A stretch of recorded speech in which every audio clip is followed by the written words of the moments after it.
అధ్యక్ష, గౌరవ శాసనసభ్యులు నిమ్మక జయకృష్ణ గారు అడిగిన మొదటి ప్రశ్నకు సమాధానం అవునండి. పని ఫిజికల్ ప్రోగ్రెస్ పెయింటింగ్లు మినహా సివిల్ పనులు పూర్తయ్యాయి. నీటి సరఫరా మరియు పారిశుద్ధ్యం, విద్యుత్ పనులు పురోగతిలో ఉన్నాయి. రెండవ ప్రశ్నకు సమాధానం లేదండి. మూడవ ప్రశ్నకి సమాధానం ఈ ప్రశ్న ఉత్పన్నం కాదు. ధన్యవాదాలు. జయకృష్ణ గారు. అధ్యక్ష, ధన్యవాదాలు అధ్యక్ష. అధ్యక్ష, సీతంపేటలో మల్టీ స్పెషాలిటీ హాస్పిటల్ని మంజూరు చేయడం జరిగింది అధ్యక్ష. సుమారుగా 49 కోట్ల రూపాయలతో ఈ మల్టీ స్పెషాలిటీ హాస్పిటల్ మంజూరు చేశారు అధ్యక్ష. అయితే అధ్యక్ష, గిరిజనులకు సంబంధించి ఒక మల్టీ స్పెషాలిటీ వైద్యులు ఇక్కడ ఎప్పుడు కూడా అందుబాటులో లేరు అధ్యక్ష.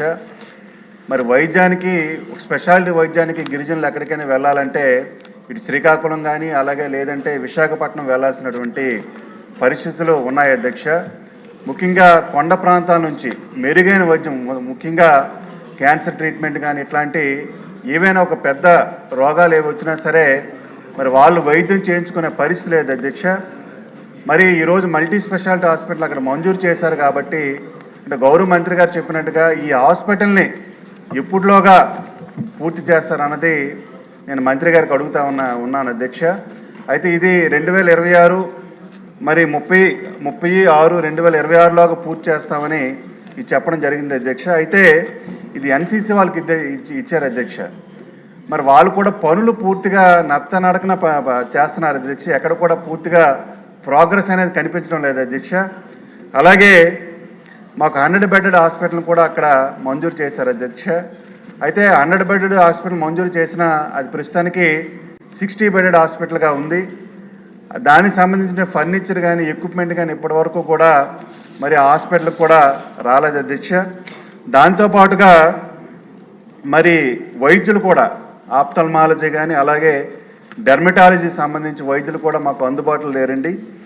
మరి అది కూడా మరి మంజూరు చేయమని గౌరవ మరి మంత్రి గారికి అడుగుతున్నాను అధ్యక్ష. ముఖ్యంగా ఆపరేషన్ థియేటర్ అధ్యక్ష, అక్కడ ఆపరేషన్ సంబంధించి థియేటర్ సంబంధించి, ఎందుకంటే చాలామంది ఈ చాలా ముఖ్యమైన ఆపరేషన్ థియేటర్ అధ్యక్ష. దీనికి సంబంధించి ఎక్విప్మెంట్ ఇంతవరకు పూర్తి స్థాయిలో ఆ హాస్పిటల్కి ఇంతవరకు ఇవ్వలేదు అధ్యక్ష. అది కూడా మరి గౌరవ మంత్రి గారికి మరి ప్రొవైడ్ చేయమని ఉన్నాను అధ్యక్ష. అయితే ఈ 100 ఇది మల్టీ స్పెషాలిటీ హాస్పిటల్ అధ్యక్ష, అది త్వరితగతిన ఎప్పుడులాగా పూర్తి చేస్తారో గౌరవ మంత్రి గారి మీ ద్వారా అడుగుతా ఉన్నాను అధ్యక్ష. మంత్రి గారు. అధ్యక్ష, గౌరవ శాసనసభ్యులు అడిగినట్టుగా గతంలో 5 గిరిజన ప్రాంతాల్లో మల్టీ స్పెషాలిటీ ఆసుపత్రులను మంజూరు చేయడం జరిగింది అధ్యక్ష. సీతంపేట, పార్వతీపురం, రంపచోడవరం, బుట్టాయిగూడ, డోర్నాల. అయితే అన్నిటికీ ఒక్కొక్క దానికి 49,20,20,00,000 చొప్పున మొత్తం 246 కోట్లు అడ్మినిస్ట్రేషన్ శాంక్షన్ ఇచ్చినప్పటికీ గతంలో 4 సంవత్సరాల్లో విడుదల చేసిన నిధులు కేవలం 24,42,00,000 మాత్రమే జరిగాయి అధ్యక్ష. కూటమి ప్రభుత్వం వచ్చిన తర్వాత గిరిజన ప్రాంతాల్లో మెరుగైన వైద్య సేవలు అందించాలనే సదుద్దేశంతో త్వరితగతిన పనులు చేపట్టి ఈ 4 సంవత్సరాల్లో 24 కోట్లు ఖర్చు పెడితే మనము ఈ 20 నెలల్లో 63 కోట్లు ఖర్చు పెట్టి పనులను పూర్తి చేసే దిశగా ప్రయత్నం చేస్తున్నాం అధ్యక్ష. సీతంపేటకు సంబంధించిన మల్టీ స్పెషాలిటీ హాస్పిటల్ని గతంలో 12 కోట్లు మాత్రమే ఖర్చు పెడితే కూటమి ప్రభుత్వం వచ్చిన తర్వాత 15 కోట్లు ఖర్చు పెట్టడం జరిగింది గత 20 నెలల్లో. అయితే ఇంకా 11 కోట్లకు సంబంధించిన పనులు పెండింగ్లో ఉన్నాయి. వాటిని ఈ 6 నెలల్లో పూర్తి చేసి లక్ష్యంగా పెట్టుకున్నాం జూన్కి పూర్తి చేయాలని. అదేవిధంగా డోర్నాలకు కూడా జూలైకి పూర్తి చేయాలని లక్ష్యంగా పెట్టుకున్నాం. మిగిలిన 3 చోట్ల ఈ సంవత్సరం చివరికి అంటే డిసెంబర్ నాటికి కూడా పూర్తి చేసి మెరుగైన వైద్య సేవల్ని అక్కడ అందించాలనే దిశగా ప్రయత్నాలు చేస్తున్నాం. ఇక డాక్టర్ల గురించి చెప్పడం జరిగింది అధ్యక్ష.